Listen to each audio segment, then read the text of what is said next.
এবার জাকসুতে জয়ী হলেন আরেক দম্পতি। জাকসু নির্বাচনে ছাত্র শিবির সমর্থিত সমন্বিত শিক্ষার্থী জোট প্যানেল থেকে একসাথে প্রতিদ্বন্দ্বিতা করা স্বামী স্ত্রী দুজনই নির্বাচনে জয়ী হয়েছেন।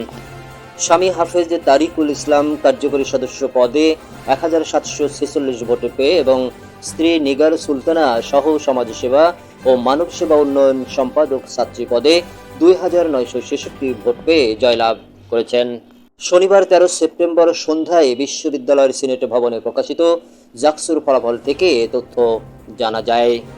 তারিকুল ইসলাম বিশ্ববিদ্যালয়ের গণিত বিভাগের 49তম ব্যাচের শিক্ষার্থী এবং বর্তমানে শাখা শিবিরের সমাজসেবা সম্পাদক। অন্যদিকে নিগার সুলতানা ফার্মেসি বিভাগের 50তম ব্যাচের শিক্ষার্থী। ফলাফল প্রকাশের পর তারিকুল ইসলাম বলেন, শিক্ষার্থীরা আমাদের প্রতি আস্থা রেখেছেন এবং ভোট দিয়ে কাজ করার সুযোগ করে দিয়েছেন। এর জন্য আমি কৃতজ্ঞ। আমরা এ ভোটকে দায়িত্ব ও আমানত হিসেবে দেখছি। বিশ্ববিদ্যালয়ের শিক্ষার্থীদের অধিকার রক্ষায়, তাদের কল্যাণ ও সবার সম্মিলিত স্বার্থে আমরা কাজ করে যাব। এ দায়িত্ব কেবল পদ পাওয়ার জন্য নয়, বরং শিক্ষার্থীদের স্বপ্ন পূরণে অবিচল থাকার জন্যে। এদিকে একসাথে স্বামী স্ত্রী জয়ী হওয়া জাকসুর ইতিহাসে এক নতুন দৃষ্টান্ত হিসেবে জায়গা করে নিয়েছে বলে মন্তব্য করেছেন বিশ্ববিদ্যালয়ের শিক্ষক শিক্ষার্থীরা। এ নিয়ে উচ্ছ্বাস প্রকাশ করেছেন তারা।